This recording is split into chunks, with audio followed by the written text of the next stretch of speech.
থাম্বনেলটা দেখে তোমরা নিশ্চয়ই বুঝতেই পেরেছো যে সমগ্র ভিডিওতে আমি এমন কিছু বিষয় নিয়ে আলোচনা করতে চলেছি যেটা আমাদের একাকিত্বকে প্রকাশ করে।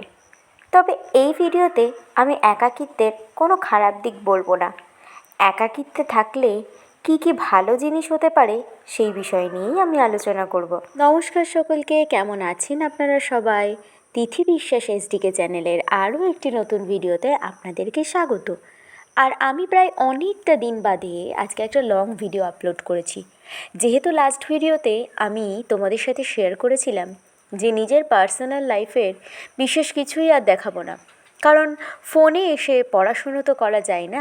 সেটা না হয় শেয়ার নাই বা করলাম, কিন্তু তোমাদের সাথে কিছু বিষয় নিয়ে তো আলোচনা করা যেতেই পারে। আর আমি সবসময় তোমাদের সাথে সেই বিষয় নিয়েই আলোচনা করার চেষ্টা করি যেই বিষয়টা একটুখানি হলেও অন্য কাউকে উপকার করবে।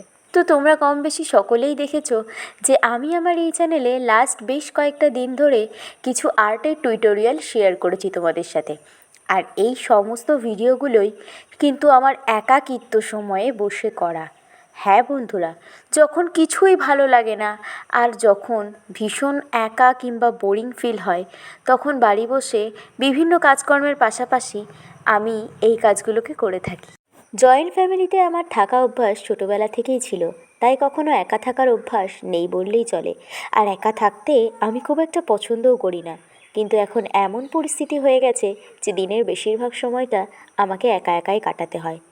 আগে ভীষণ মন খারাপ হতো জিনিসগুলোকে ভাবলে, কিন্তু এই সময়গুলোকে আমি আমার হাতিয়ার বানিয়েছি আর নতুন কিছু স্কিল শেখার দিকে সবসময় তৎপর হয়ে উঠেছি।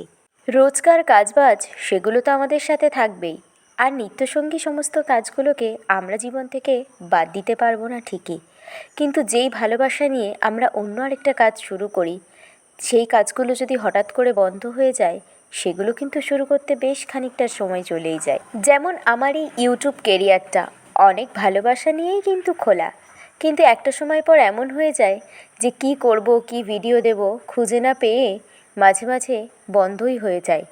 তখন আবার নতুন করে নিজের কাজগুলোকে তোমাদের সাথে শেয়ার করার উদ্যোগটা খুঁজে বের করি।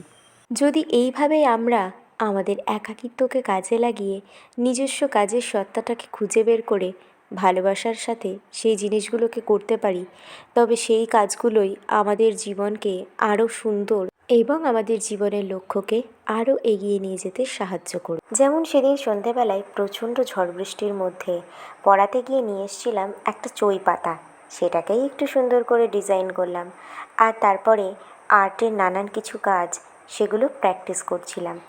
আর সমস্ত কাজবাজ হয়ে গেলে বা পড়াশোনার পরে আমার এই কাজগুলো করতে না ভীষণ ভালো লাগে। তো তোমরাও পড়াশোনার ফাঁকে সময় নষ্ট না করে যদি এমন কিছু ভালো লাগার ভালোবাসার কাজ থাকে, সেগুলোও কিন্তু অবশ্যই করো।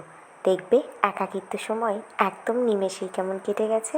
মাঝে মাঝে না সত্যিই ভীষণ মনে হয় যে একাকিত্ব সময় কাটালে আমার আমিটাকে আমি যেন নতুন করে খুঁজে পাই, আর নানান রকম সৃজনশীলতাও মাথায় আসে। আজকের ভিডিওটা এই পর্যন্তই। তো তোমাদের ভিডিওটা কেমন লাগলো অবশ্যই জানিও, আর ভালো লাগলে লাইক কমেন্ট করতে কিন্তু ভুলো না।